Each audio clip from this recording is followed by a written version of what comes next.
Meanwhile, the State Services Commission has launched an investigation into whether the insurer Southern Response breached integrity and conduct standards when it hired a security contractor. The Minister for Greater Christchurch Regeneration, Megan Woods, asked the State Services Commission to review information she'd received relating to a security contractor hired by the government agency responsible for settling AMI's earthquake claims. Checkpoint confirmed a short time ago that contractor is Thompson and Clark Investigations. State Services Commissioner Peter Hughes says the material raises questions about whether standards of integrity and conduct for state servants have been breached. Southern Response customer Jean Rath, who's still fighting for a resolution 7 years on, says she's furious and she's written this to her claims manager. We understand from the news today that Southern Response funded private investigators to find out about insurance claimants.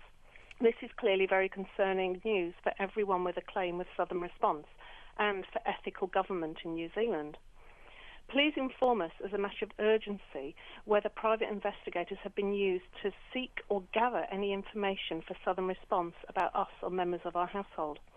If investigators have been used, then provide us with details of their investigations. And I'm waiting for an answer. Or maybe I'm being paranoid. I don't know. It makes you paranoid when you think that this state-funded organisation set up to actually help those of us who are insured with AMI has actually been spying on people.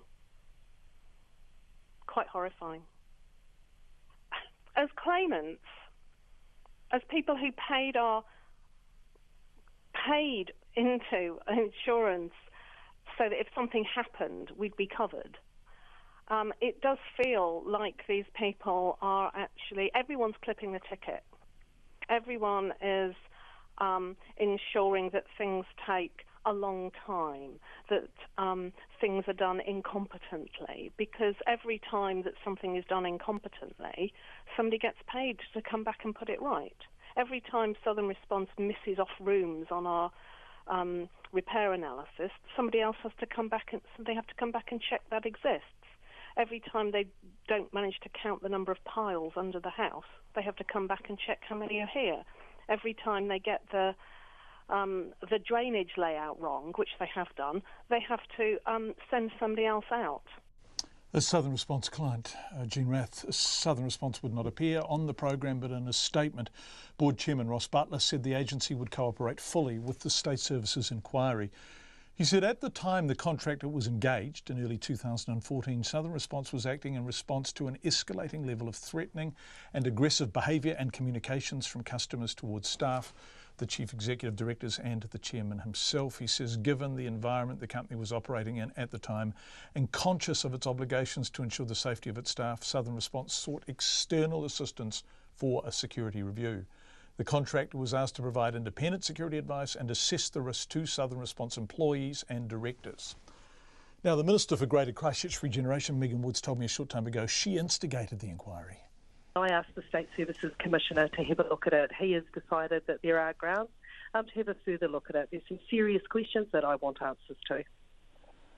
How many people was this happening to? How many Southern Response claimants was this happening to prima facie? Well, look, this is precisely the kind of question that the State Services Commissioner will be looking into. I've raised the questions and that he and his team will now be going away and looking into the matter further. If you were listening to this and you are a Southern Response customer, remember no one chose to be a Southern Response customer. This was when AMI defaulted. Should you be concerned that if you have been difficult, curmudgeonly, litigious or anything, that you have been pursued by some form of private detective? Look, I saw concerns and I raised them through the appropriate channels, and that's to get the State Services Commissioner to have a look at that and answer those questions. But what I also want to make sure is that the organisation can get on, in terms of Southern Response, with settling its outstanding claims, because again, those claimants and those people need to be able to get on with their lives. Megan Woods, will hear more from her after 6 o'clock tonight, talking about the issues around EQC, scoping and what next for the people still trying to get sorted 7 years on. We'd love your feedback. You can text us on 2101. You can tweet us at Checkpoint RNZ, Facebook Checkpoint with John Campbell, where you can also watch us as we go to air, or email checkpoint@radionz.co.nz. And those of you who are contacting us in great numbers about your claims in Christchurch, we are endeavouring to get back to you all on a personal basis. Thank you for being in touch.